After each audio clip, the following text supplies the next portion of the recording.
Syntax का अगला rule है, कुछ ऐसे सेंटेंस होते हैं जिसे हम सपोजिशनल बोलते हैं। सपोजिशनल का मतलब होता है फिक्सियस, काल्पनिक सेंटेंस, ठीक है, जो कंप्लीट नहीं हो सकते उस समय, ठीक है। उनमें दिया होता है I wish, as, if, as, though, इस तरह के कुछ वर्ड होते हैं जिनका अर्थ होता है काश, काश, काश, काश मैं, ठीक है, इनका यूज होता है। तो काश में ये होता वो होता, ये सब फिक्सियस सेंटेंसेस हैं, ठीक है, हाँ, काल्पनिक सेंटेंस होते हैं। और ध्यान रखने वाली बात ये है कि इसमें अगर ये सब सेंटेंस के रूप में सब्जेक्ट कोई भी दिया हो, ध्यान रखिए, सिंगुलर हो या प्लूरल हो, आपको यूज ओनली वर का यूज़ करना है, ओनली वर, ठीक है। अब आप यहाँ पे देखिए, थोड़ा अजीब लगता है कि शी होगा तो भी वर आएगा, प्लूरल होने पर तो वर आना ही आना है, ठीक है। एग्जाम में आपको प्लूरल नहीं दिया जाएगा क्योंकि आप उसमें डेफिनेटली वर का यूज़ करने वाले हैं, लेकिन अगर सिंगुलर दिया होगा तब आप वर का यूज़ करते हैं, तब पता चलता है कि हमारा ये सेंटेंस पढ़ा हुआ है, ये रूल हमें याद है।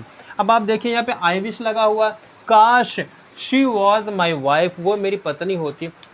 आगे हो सकता है, कुछ कहने के लिए आप कह सकते हैं हाँ सर हो तो सकता है, आगे कभी हो सकता है, नहीं, अभी की बात हो रही, अभी इस टाइम वो मेरी वाइफ होती, इसी टाइम की बात कर रहे हैं, तो ये कैसे पॉसिबल होगा, ठीक है। इसलिए ये अनरियल होते हैं। अनरियल सेंटेंसेज में आपको हमेशा ही वर का यूज़ करना होता है, वर का यूज़ करना होता है, और आप यहाँ पे वर का यूज़ कर देंगे, ठीक है।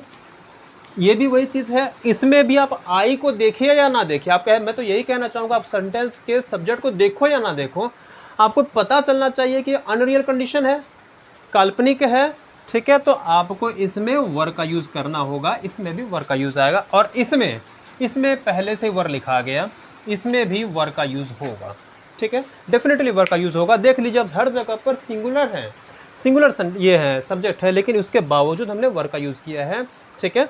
अब आगे बढ़ते हैं, देयर। देयर के बारे में क्या है, देयर का वैसे सेंटेंस ये होता है, इसका नियम कि देयर से अगर शुरू होता है कोई भी सेंटेंस, ठीक है, हाँ, इंट्रोडक्टरी देयर होता है, वैसे इसको क्या बोलते हैं, इंट्रोडक्टरी देयर। इंट्रोडक्टरी क्यों, कौन होता है, परिचय करवाने वाला, ठीक है, इंट्रोडक्शन करवाने वाला, ठीक है। तो इसके अंदर वर्ब का जो यूज होता है वो इसके अंदर जो आने वाले सेंटेंस हैं उसमें आपको देखना होगा कि इसमें क्या लिखा हुआ है। आप यहाँ पे देख रहे हैं there, once there was a king, तो क्या आप वाज लगाते हैं, ऐसे संडे बोलते हैं once there was a king, was लगाते हैं, देयर को देख के नहीं लगाते, किंग को देख के लगाते हैं, आप किंग को देखकर वाज लगाते हैं, किंग को देखकर आप वाज लगाते हैं, ठीक है। इसी तरह से यहाँ पर अगर आप देयर के साथ में वाज ही लगाना था, देयर के अकॉर्डिंग तो वाज यहाँ लग गया, तो यहाँ पर ही आपको वाज का यूज करना था, लेकिन नहीं, हम यूज करेंगे स्टूडेंट्स के अकॉर्डिंग, और ये क्या हो जाएगा, हाँ, आर प्लूरल हो जाएगा, इसमें क्या हो जाएगा भाई, आर आ जाएगा, प्लूरल आ जाएगा, इसमें प्लूरल आ जाएगा, ठीक है। ये इसको थोड़ा ध्यान रखना है।